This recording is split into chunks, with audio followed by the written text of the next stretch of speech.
ಕನಕಪುರ ತಾಲೂಕಿನ ಚೀಲೂರು ಗ್ರಾಮ ಪಂಚಾಯಿತಿ ವ್ಯಾಪ್ತಿಗೆ ಸೇರಿದ ಕೆಂಪಯ್ಯನದೊಡ್ಡಿ ಗ್ರಾಮದಲ್ಲಿ ನೂತನವಾಗಿ ನಿರ್ಮಾಣ ಮಾಡಿರುವ ಕಬ್ಬಾಳಮ್ಮ ದೇವಿಯ ದೇವಾಲಯವನ್ನು ಲೋಕಾರ್ಪಣೆ ಮಾಡಲಾಯಿತು. ಶಾಸಕಿ ಅನಿತಾ ಕುಮಾರಸ್ವಾಮಿಯವರು ಶ್ರೀ ಕಬ್ಬಾಳಮ್ಮ ದೇವಿಗೆ ಪೂಜೆ ಸಲ್ಲಿಸಿದರು. ಸಂಜೆ ಕವಣಾಪುರದ ಪವಾಡ ಬಸವನನ್ನು ಗ್ರಾಮಕ್ಕೆ ಕರೆಸಿ ಮೆರವಣಿಗೆ ಮಾಡಲಾಯಿತು.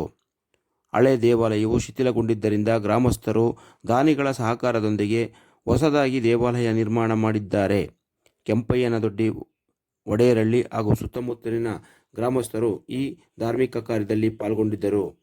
ಟ್ರಸ್ಟಿಗಳಾದ ಲೋಕೇಶ್, ಶಿವಕುಮಾರ್, ಗೋಪಾಲ್, ಕೃಷ್ಣಮೂರ್ತಿ, ಕಲ್ಲಮಾರಯ್ಯ, ದೊಡ್ಡರಾಜು, ಅರ್ಚಕರಾದ ಚಿನ್ನಗಿರಿಯ್ಯ, ಹರೀಶ್ ಕುಮಾರ್, ಮುಖಂಡರಾದ ಲೋಕೇಶ್, ಈಶ್ವರ್, ಕೇಬಲ್ ರವಿ, ಬೊಮ್ಮು ನಿರ್ದೇಶಕ ಹರೀಶ್ ಕುಮಾರ್, ಬನಿಕುಪ್ಪೆ ರಾಜು ಕುಮಾರ್ ಮೊದಲಾದವರು ಈ ಧಾರ್ಮಿಕ ಕಾರ್ಯದಲ್ಲಿ ಪಾಲ್ಗೊಂಡಿದ್ದರು.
ಕೆಂಪಯ್ಯನದೊಡ್ಡಿ ಗ್ರಾಮದಲ್ಲಿ ಕಬ್ಬಾಳಮ್ಮನ ದೇವಸ್ಥಾನ ಅಂತೇಳಿ ಹೊಸದಾಗಿ ಉದ್ಘಾಟನೆ ಮಾಡ್ತಾ ಇರೋದು. ಅದು ಹಳೆ ದೇವಸ್ಥಾನ ಇತ್ತು, ಅದನ್ನು ಪೂರ್ಣ ಅದು ಜೀರ್ಣೋದ್ಧಾರ ಮಾಡಿ ಹೊಸದಾಗಿ ನಾವು ಇದು ಮಾಡ್ತಾಯಿದ್ದೀವಿ. ಇವಾಗ ಅದಕ್ಕೆ ಏನೋ ಇನ್ನು ಮುಂದೆ ಏನೋ ಊರಿನ ಜನತೆಗೆ ಆಗ್ಬೋದು, ಗ್ರಾಮಸ್ಥರಿಗೆ ಆಗ್ಬೋದು, ಎಲ್ಲರಿಗೂ ಏನೋ ಒಂದು ಒಳ್ಳೆಯದಾಗಲಿ ಅಂತೇಳಿ ನಾವು ಏನೋ ಒಂದು ಒಳ್ಳೆ ಕೆಲಸ ಮಾಡ್ಕೊಂಡು ಇರೋದು ಅಂತೇಳಿ ಏನೋ ಒಂದು ಒಳ್ಳೆ ಕೆಲಸ ಎಲ್ಲರೂ ಸೇರಿ ಏನೋ ಒಂದು ಮಾಡಿದ್ದೀವಿ. ಗ್ರಾಮಸ್ಥರು ಎಲ್ಲರೂ ಸೇರಿ ಏನೋ ಒಂದು ಒಳ್ಳೆ ಕೆಲಸ ಮಾಡಿದ್ದೀವಿ. ಅದನ್ನು ಇದು ಮಾಡ್ತಾಯಿದ್ದೀವಿ. ಹೇಳಿ. ಲೋಕೇಶ್ ಅಂದ್ಬಿಟ್ಟು ಕೆಂಪಯ್ಯನದೊಡ್ಡಿ.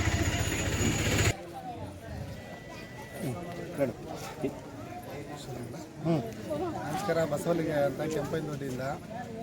ಇದು ಹಿಂದೆ ಹಳೆ ದೇವಸ್ಥಾನ ಇತ್ತು. ಇದು ಸ್ವಲ್ಪ ಶಿಥಿಲವಾಗಿ ಸ್ವಲ್ಪ ಡ್ಯಾಮೇಜ್ ಆಗಿ ಅದು ಇದೆಲ್ಲ ಆಗಿತ್ತು. ಅದನ್ನು ನಾವೆಲ್ಲ ಒಂದು ಗುಂಪು ಮಾಡಿಕೊಂಡು ಅದನ್ನು ಡೆಮೊಲಿಷ್ ಮಾಡಿ ಹೊಸದಾಗಿ ನಿರ್ಮಾಣ ಮಾಡಿರ್ತಕ್ಕಂಥ ದೇವಸ್ಥಾನ ಕಬ್ಬಾಳಮ್ಮ ದೇವಸ್ಥಾನ ಕೆಂಪಯ್ಯನದೊಡ್ಡಿಯಿಂದ ಈ ಬೆಳಗ್ಗೆಯಿಂದ ಅಂದರೆ ಭಾನುವಾರ ಬೆಳಗ್ಗೆಯಿಂದ ಹೋಮ ಹವನ ಇತ್ಯಾದಿ ಇತ್ಯಾದೆಲ್ಲ ಆಗಿ ಸೋಮವಾರ ಬೆಳಗಿನ ಪ್ರಾಂತ ಕಾಲದಲ್ಲಿ 5 ರಿಂದ 6 ಕಾಲ ಒಳಗಡೆ ಬ್ರಾಹ್ಮಿ ಮುಹೂರ್ತದಲ್ಲಿ ಕಬ್ಬಾಳಮ್ಮ ದೇವಸ್ಥಾನ ಜೀರ್ಣೋದ್ಧಾರವನ್ನು ಮಾಡಿರುತ್ತೇವೆ.